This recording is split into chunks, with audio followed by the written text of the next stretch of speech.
Ikatan Dokter Indonesia punya sudut pandang lain soal kebijakan pemerintah mendatangkan tenaga kesehatan asing.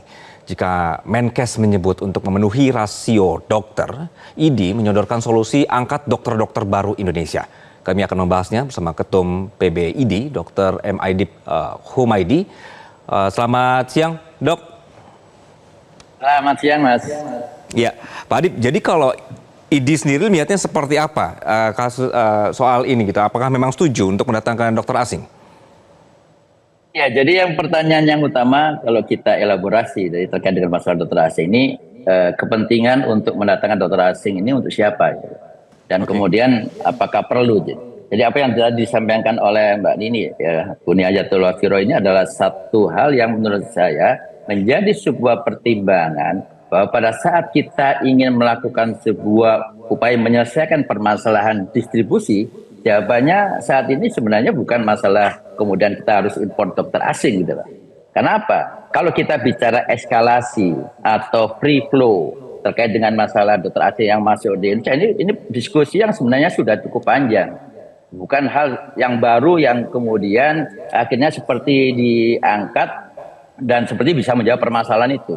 Karena kalau kemudian kita bicara mengenai kebijakan di dalam, kami terlibat ya, ID dilibatkan dengan Kementerian Kesehatan pada saat itu dalam sebuah coordinating sistem coordinating yang kita lakukan dalam ASEAN Joint Coordinating Meeting di Medical Practitioner di tingkat ASEAN, di mana di situ ada kesepakatan bahwa free flow untuk dokter asing itu ada 5, yaitu limited practice, humanitarian, ya, kemanusiaan, terus kemudian berkaitan juga dengan transfer of knowledge, research, ya. Dan ini adalah satu hal yang sudah menjadi kesepakatan di tingkat internasional. Sehingga kalau umpamanya kita bicara kasus yang kemarin terjadi di Medan, itu dalam satu upaya humanitarian mission gitu loh. Dan itu kita sangat apresiasi gitu. Dan tidak ada dokter-dokter yang kemudian akhirnya menolak dalam satu upaya misi kemanusiaan yang dilakukan oleh negara yang lain untuk membantu kita. Tapi pada saat kemudian kita bicara limited practice, di Undang-Undang Kesehatan sebenarnya sudah jelas gitu. Jadi Undang-Undang Kesehatan ini di pasal 248 menyebutkan bahwa ada kewenangan-kewenangan yang juga harus melibatkan stakeholder yang kemudian tidak mudah juga dokter asing itu akan masuk ke Indonesia. Gitu. Ada evaluasi kompetensi, ada evaluasi yang berkaitan dengan administrasi. Bahkan sebagai prasyarat utama itu harus ada namanya letter of good understanding. Yang itu menjelaskan bahwa si dokter tersebut tidak ada permasalahan disiplin, hukum, etik, dan sesuai dengan kompetensinya. Dan setiap negara punya domestic regulation terkait dengan hal ini. Sehingga tidak mudah juga untuk kemudian sebuah orang dokter akan masuk, dokter asing masuk ke dalam satu wilayah negara yang lain. Karena apa? Semua negara punya kepentingan melindungi warga negaranya, melindungi rakyatnya dari hal-hal yang berkaitan juga tentu adalah jangan sampai nanti ada dokter yang tidak sesuai dengan kompetensinya. Oke, dokter, PBID sendiri dilibatkan nggak soal kebijakan ini, impor dokter ini? Ya, jadi kalau yang terbaru ini yang berkaitan dengan turunan dari undang-undang kita belum dilibatkan ya, karena bicara terkait dengan Undang-Undang Kesehatan 17 tentunya harus ada turunan peraturan pemerintah.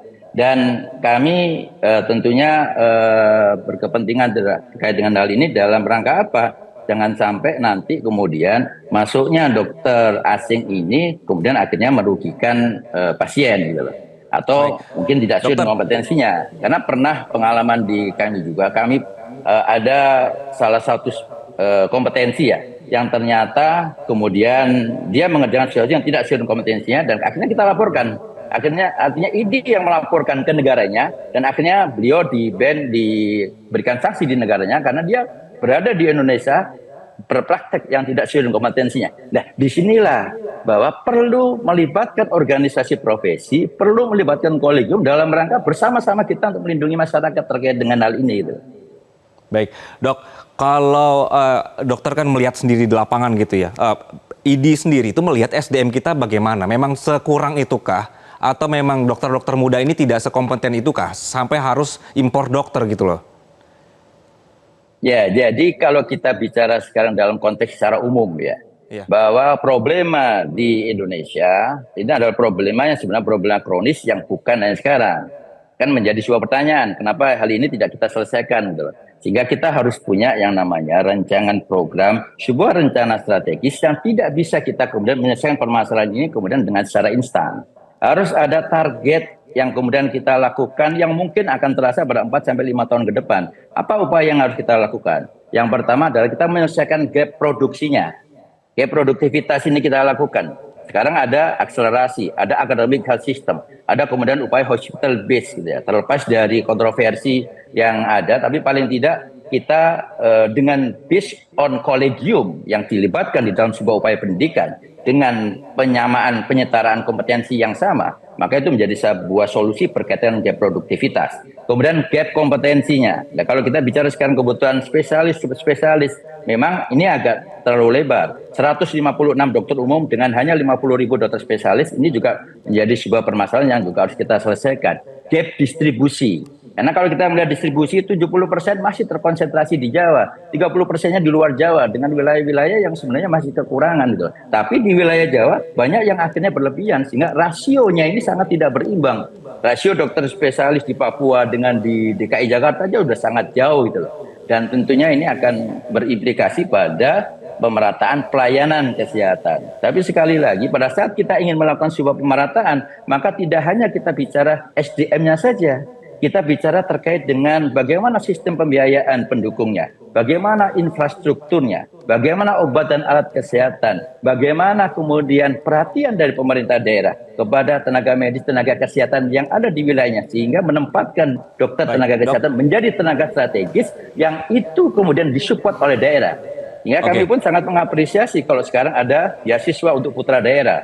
Karena beberapa kasus yang kemudian kita dapatkan di lapangan, bagaimana putra-putra daerah di Papua yang disekolahkan, mereka punya dedikasi yang luar biasa kepada daerahnya gitu.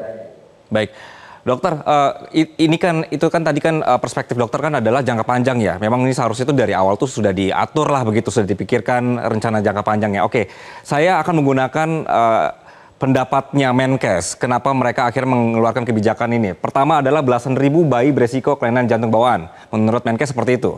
Kemudian kita tidak punya cukup waktu untuk ketersediaan dokter karena kemampuan dokter Republik Indonesia terbatas dan kekurangan dokter spesialis. Apakah dasar pemikiran ini bisa diterima sehingga kita akhirnya harus pakai cepat untuk impor dokter? Ya, jadi kalau kita bicara terkait dengan data, kasus penyakit jantung bawaan yang cukup tinggi, yang kemudian kita korelasikan dengan jumlah dokter. Maka yang menjadi pertanyaan, apakah dari semua kasus penyakit jantung bawaan tadi itu membutuhkan sebuah kondisi emergensi harus dilakukan tindakan segera? Itu pertanyaan pertama. Yang kedua adalah bagaimana sekarang kita melakukan sebuah upaya pendataan, pemerataan, dan juga penguatan infrastruktur pendukung di dalam melakukan tindakan gitu.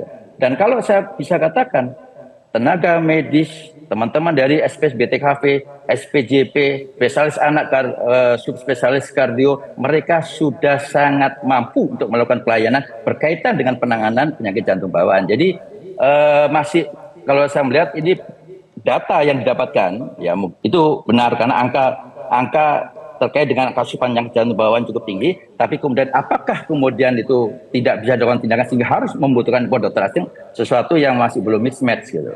Jadi inilah yang kemudian bagaimana penguatan infrastruktur, bagaimana menguatan penataan, dan juga merencanakan dalam sebuah tindakan. Karena tidak mungkin kemudian semua itu, semua harus 12.000 harus operasi pada saat itu juga. Kan tidak mungkin begitu. Oke, jadi alasan yang digunakan pemerintah ini belum tepat ya dok, untuk sebagai alasan untuk mengimpor dokter dari luar?